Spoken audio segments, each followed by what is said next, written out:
Hi guys, welcome to my channel Reading Lovers. I hope you are working hard.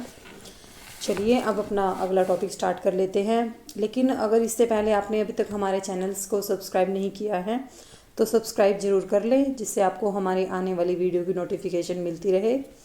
और अगर आप हमारे और वीडियोस देखना चाहते हैं, क्योंकि इससे पहले हमने अपने आर्टिकल्स का टॉपिक कवर किया है, तो आर्टिकल्स से रिलेटेड जितनी भी हमारी वीडियोस हैं वो आप हमारे चैनल की प्लेलिस्ट में जाकर देख सकते हैं।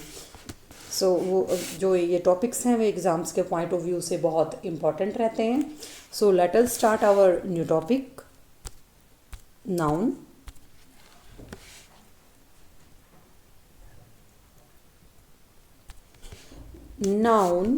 नाउन को इन हिंदी, क्योंकि जब भी हम कोई नया टॉपिक स्टार्ट करते हैं तो बेसिकली हमें उसका जो इन हिंदी मीनिंग उससे हमें रिलेट करके करना चाहिए, क्योंकि ये बहुत इजी पड़ता है हमें, because Hindi is our mother tongue. So अगर हम अपना टॉपिक जो है हिंदी से स्टार्ट करते हैं, आई मीन टू से, तो उससे हमारा जो अंडरस्टैंडिंग लेवल है वो काफ़ी जेन्युइन रहता है, इजी रहता है। जैसे इन हिंदी किसी वस्तु, व्यक्ति, स्थान, गुण, दशा और कार्यकलाप के नाम को नाउन कहते हैं, यानी संज्ञा।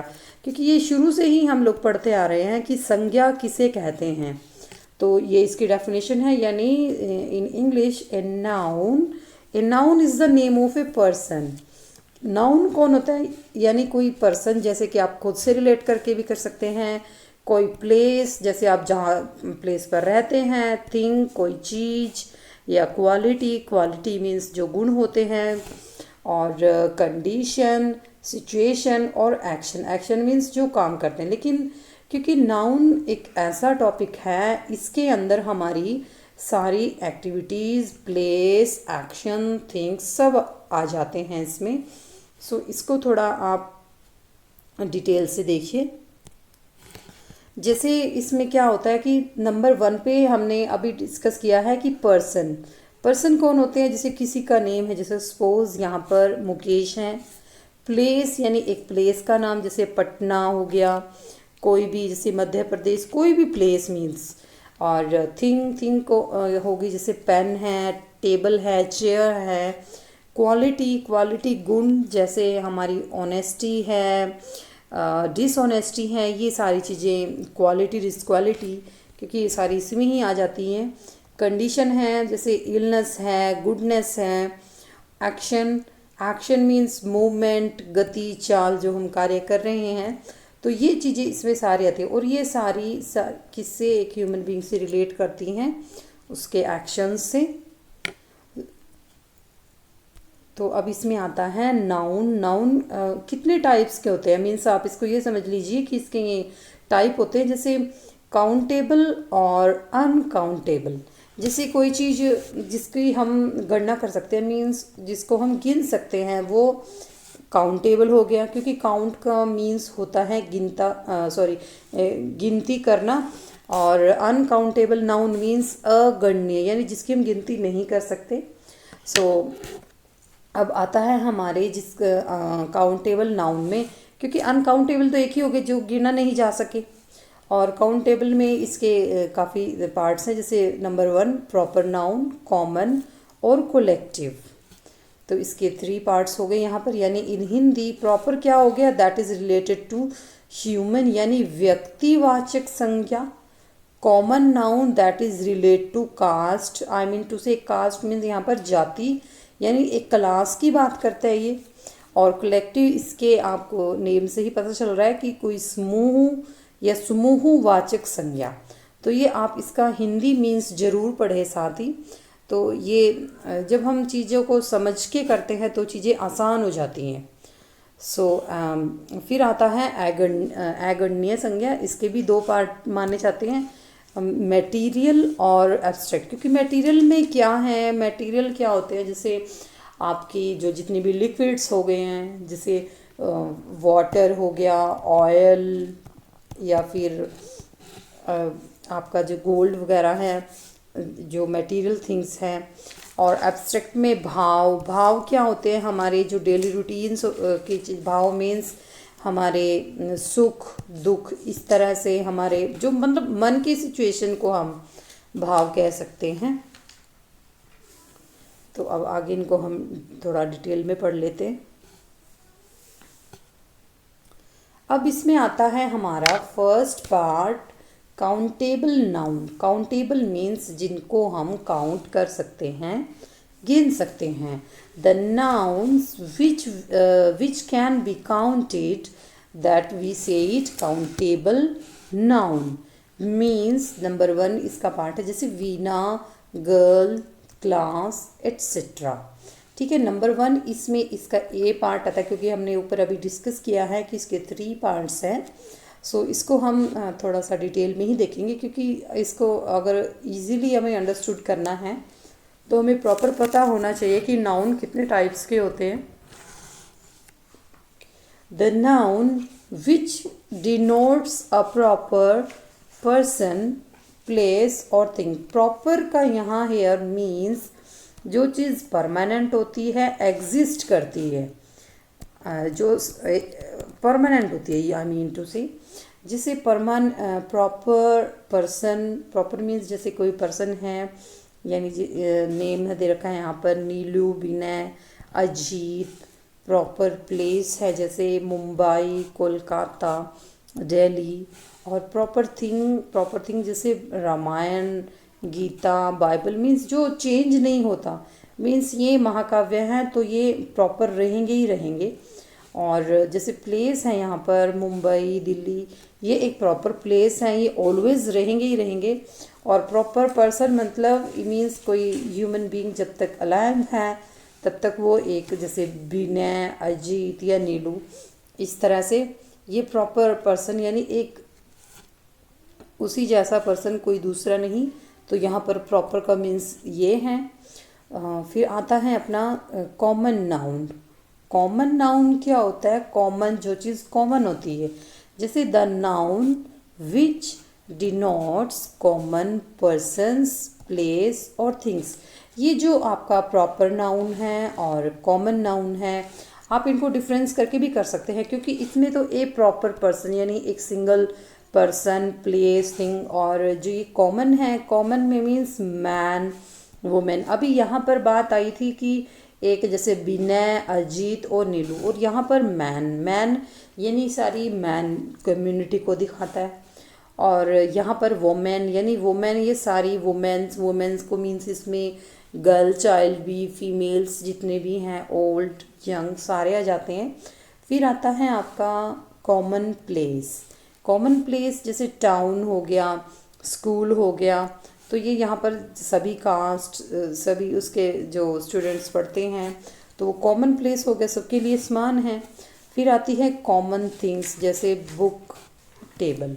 तो यहाँ पर आप ये देख लीजिए कि यहाँ पर तो चीज़ों के नाम, यहाँ पर तो नेम रिलेट किया गया है, यानी प्रॉपर ही बताया गया है कि जो चीज़ है। लेकिन कॉमन नाउन में क्या बताया गया है? थिंग का नाम बताया गया है कि ये है, और ये एक मतलब ये क्लास से रिलेट करता है, सो इसीलिए इसको कॉमन नाउन कहा जाता है। फिर आता है collective noun. Collective means collection यानी समूह। The noun which denotes a group of persons or other creatures and collection of things। यानी एक ऐसा नाउन जो बताता है हमें कि किसी पर्सन्स के, व्यक्तियों के समूह को, या फिर दूसरे क्रिएचर्स को, और या फिर थिंग्स को। जैसे for example group of persons में क्या आता है? एक क्रू ऑफ सेलर। और this topic is very important. ये जो कलेक्टिव नाउन है ये एग्ज़ाम्स के पॉइंट ऑफ व्यू से भी बहुत इम्पॉर्टेंट है। ए टीम ऑफ प्लेयर्स, कई बार एग्जामिनर ये भी पूछ लेता है कि जैसे फॉर एग्जांपल आपके पास टीम ऑफ प्लेयर्स हैं, तो यहाँ पर उन्होंने टीम की जगह आपको फिलअप दे दिया और आपसे पूछ लिया कि आप इसमें कलेक्टिव नाउन फिल कीजिए या नाउन फिल कीजिए। मेनली कलेक्टिव का भी नेम नहीं दिया, तो आपको ये खुद से ही फिल करना पड़ेगा। ए क्लास ऑफ स्टूडेंट्स, ये तो हमेशा ऑलवेज आता ही है। An army of soldiers, A fleet of ship. जैसे ये वर्ड भी कई बार कम देखने को मिलता है। और a fleet of ships, a bunch of flowers, library of books means जैसे बुक्स के लिए लाइब्रेरी बनी होती है, फ्लावर्स का गुच्छा होता है, शिप्स का क्रू होता है मीन्स जो जहाज होते हैं, तो आई मीन पोत जो होते हैं बेड़े, आर्मी ऑफ सोल्जर्स होती है, स्टूडेंट्स की क्लास होती है, प्लेयर्स की टीम होती है और सेलर्स का क्रू होता है। तो इस तरह से आप इनको याद रख सकते हैं जो कलेक्टिव नाउन्स होते हैं। Now we move to second part, uncountable noun. Uncountable noun के दो पार्ट माने जाते हैं, यानी the nouns which can not be counted, जैसे gold, water, oil, coffee, honesty etcetera means वे थिंग्स जिन्हें हम गिन नहीं सकते, मीन्स एक मेजरमेंट के थ्रू हम इसको माप सकते हैं कुछ चीज़ों को, मोस्टली नहीं। जैसे ऑनेस्टी है वो मेजरमेंट में भी नहीं आता है, जैसे आपका ऑयल हो गया, वाटर हो गया, आप इसको मेजरमेंट कर सकते हैं, लीटर, गोल्ड हो गया आप इसको ग्राम में कर सकते हैं, इस तरह। सो आपका फर्स्ट पार्ट है जिसे मटेरियल नाउन। मटेरियल क्या होता है? The noun which denotes materials. Materials means आपके जो ये जैसे धातुएं हो गई, कॉपर हो गया, सिल्वर, या फिर टी, कॉफ़ी, घी etcetera.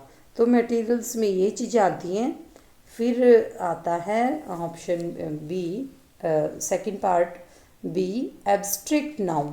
Abstract noun the noun which denotes quality, condition और एक्शन मीन्स एक ऐसा नाउन जो गुण यानी गुण के साथ दोष भी होते हैं, कंडीशन स्थिति, एक्शन यानी जो कार्य जो काम की स्थिति है वो दिखाता है। जैसे फॉर एग्जांपल इसमें है आपका विजडम बुद्धि, humanity, pride, bravery, childhood etcetera. तो कई बार ये एब्स्ट्रैक्ट नाउन मोस्टली ऐसे पूछ लिया जाता है कि एब्स्ट्रैक्ट नाउन की आप फॉर्म्स बताइए, पेपर में इस तरह में भी देखने को मिलता है ये। और आपसे एक वर्ड दे दिया ब्रेवरी, जैसे फॉर एग्जांपल आपको दे दिया ब्रेवरी और आपसे ये पूछ लिया गया which type of noun is this, कि किस तरह का नाउन है। तो उसमें आपको ये दे दे कि ऑप्शंस में गिवन है, कलेक्टिव है, ये मटेरियल है, इस तरह। तो अब चलते हैं अपने फिलअप्स की तरफ।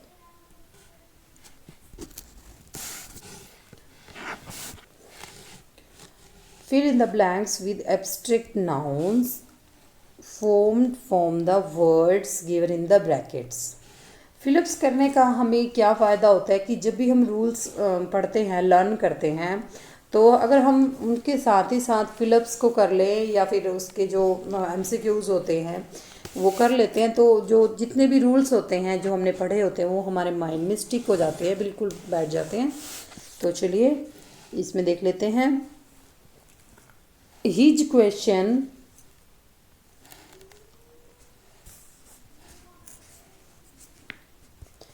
his dash makes everybody dislike him।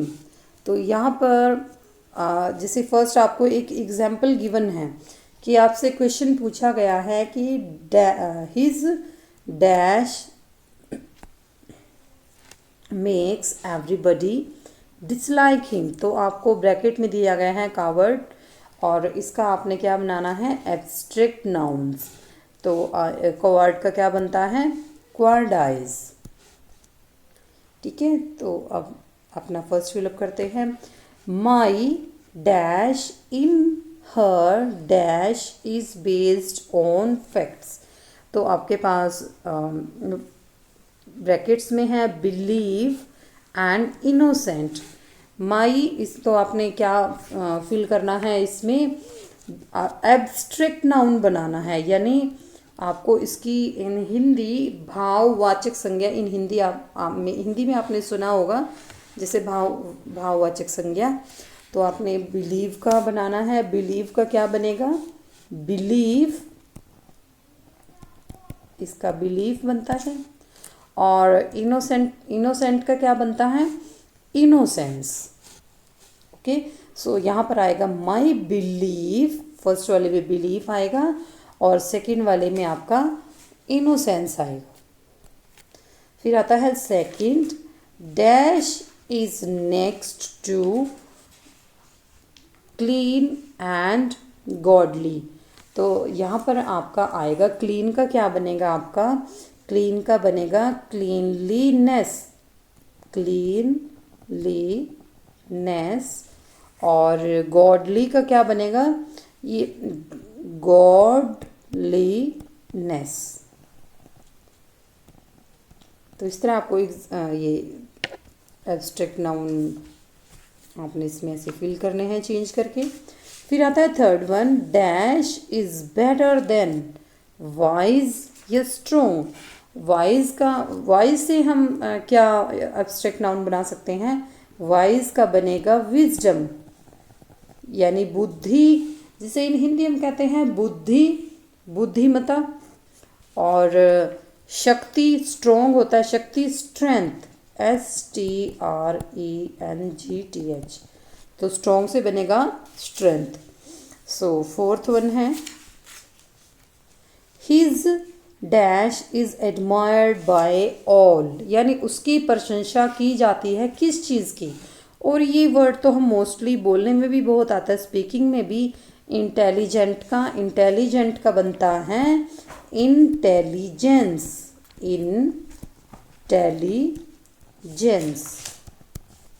कि उसकी इंटेलिजेंस बहुत, हिज एडमायर्ड बाय ऑल, उसकी सभी लोग प्रशंसा करते हैं। फिर आता है next, what is the wise advice of high of this tree. अब हाई से आपका क्या बनता है? हाई से बनता है हाइट,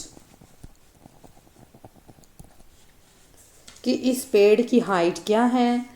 फिर आता है there is dash wise in the old man's advice. So अब अभी हमने किया था, वाइज से बनेगा विजडम और एडवाइस से बनेगा एडवाइस। इसमें कई बार हम बहुत कंफ्यूज हो जाते हैं कि एस वाला एडवाइस लगेगा या एडवाइस। ये एडवाइस से एडवाइस बनता है, सी वाला। फिर आते हैं, we move to seventh, dash is better than cure. ये बोलते हैं कि प्रिवेंट इज, यानी prevention is better than cure, यानी देखभाल से ज़्यादा उसका बचाव है। प्रिवेंट का बनेगा प्रिवेंशन, प्रिवेंशन। फिर आता है आपका next eight, dash and dash can overcome patient और प्रिजर्व।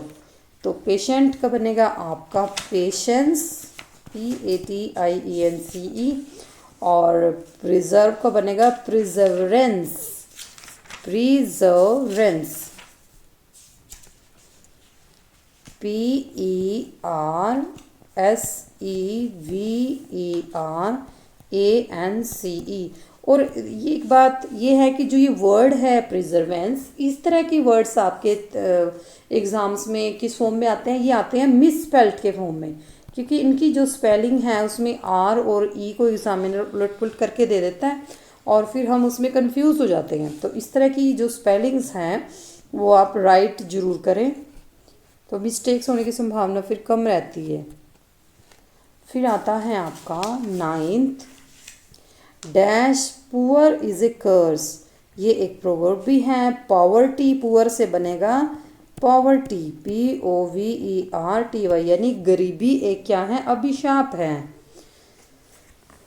फिर है number 10, without health there is no happy. बिना हेल्थ के देयर इज नो हैप्पी से क्या बनेगा आपका? Happiness, HAPPINESS, happiness. फिर आता है 11, Gudiya my beloved got her mother's dash permit permit given है इसमें to to go to cinema कि गुड़िया ने अपनी मदर की क्या ली है परमिट से क्या बन जाएगा परमिशन यानी PERMISSION। इसको करने का एक फ़ायदा और है, एक तो आपकी वोकेबलरी इससे इम्प्रूव हो जाती है, दूसरा आप जो स्पेलिंग मिस्टेक्स करते हैं वो भी आपकी इम्प्रूव होती है साथ ही साथ राइट करने से। सो आप साथ ही साथ राइट करते ज़रूर चले।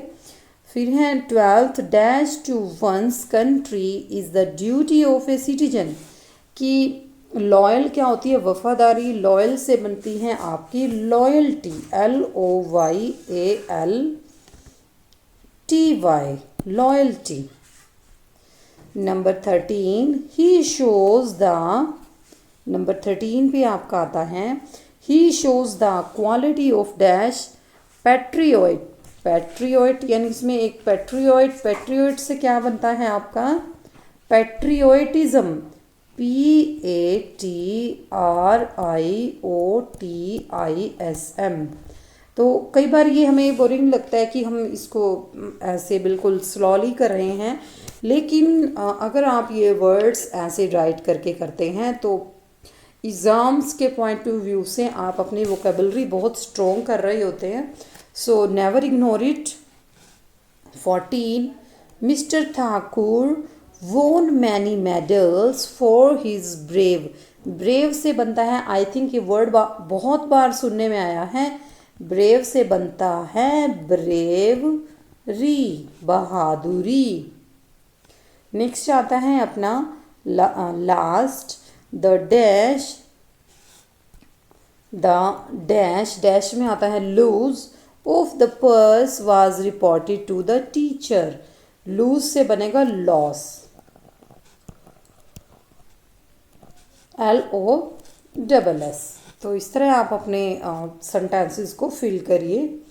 फिर चलते हैं हम 4th की तरफ। This is very very important for the exams point of view. इस तरह के जो आपके मैंने एक क्वेश्चन हैं आई थिंक लास्ट ईयर वाले PGT इंग्लिश में शायद आया हुआ है। A dash of Wolves, Wolves का क्या होता है वुल्स का होता है ए पैक ऑफ वुल्व्स PACK। फिर सेकंड आता है ए डैश ऑफ बीज का होता है स्वार्म SWARM स्वार्म। फिर आता है number 3 fish A shawl SHOAL A shoal of fish. फिर आता है 4th, ये तो आपने बहुत बार सुना भी होगा, ए गैंग ऑफ रॉबर्स या गैंग ऑफ थीव्स। फिर आता है आपका नंबर 5 पे सेलर्स का भी आई थिंक आपने सुना होगा, a crew CREW a crew of sailors. फिर आता है शिप्स, ये भी हम पहले ऊपर भी डिस्कस कर चुके हैं हम इसे, a fleet of FLEET a fleet of ships. फिर आता है 7th ट्रीज का a clump CLUMP a clump of trees. फिर 8th आता है 8th is very easy, library में होती हैं बुक्स तो LIBRARY लाइब्रेरी।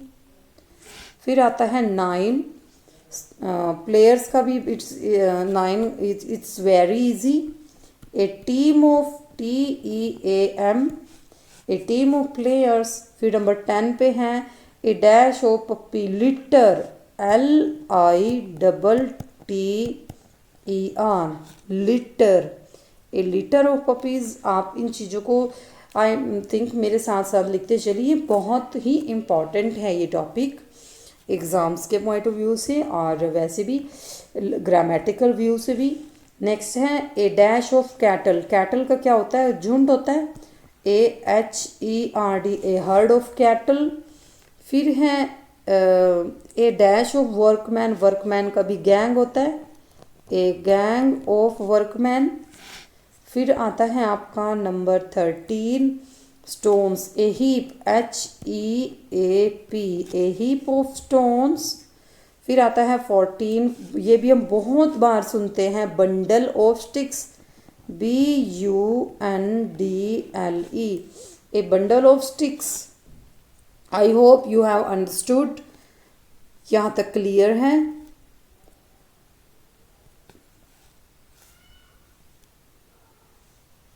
नेक्स्ट है number 15, A dash of soldier, soldiers का क्या होता है, रेजिमेंट, REGIMENT, ए रेजिमेंट। फिर आता है म्यूजिक्स, म्यूजिशियंस क्या क्या होता है, band, BAND, band, A band of musicians. फिर आता है आपका नंबर 17 पे, 17 का क्या है, फ्लावर्स, फ्लावर्स का क्या होता है, बंक्वेट, फ्लावर्स का क्या होता है, QUET, a banquet of flowers. फिर number 18, dash of ship, a flock, FLOCK, a flock of ship. फिर number 19, a dash of elephants, elephants का भी झुंड ही होता है, a herd of elephants. Number 20, cigarette का हम पैकेट बोलते हैं ना, a packet, PACKET, a packet of cigarette. फिर आता है ए बंच ऑफ ग्रेप्स, क्योंकि कुछ चीज़ें जो बिल्कुल इसमें जेन्युइन है, कॉमन है, वो बोलने में भी आती हैं, फ्लुएंसी में बोल जाते हैं। ए bunch of grapes, BUNCH, A bunch of grapes. फिर आता है a dash of grass, grass का क्या होता है, टफ्ट, TUFT, ध्यान से देख लीजिए, टफ्ट, TUFT। फिर आता है a dash of directors, a board of directors, ये भी मोस्टली सुनने में आता है, BOARD, a board of directors. फिर आता है 24th, a dash of natives, natives कहाँ के हैं, a tribe, TRIBE, a tribe of natives. And our last one is a dash of tools, a set of tools.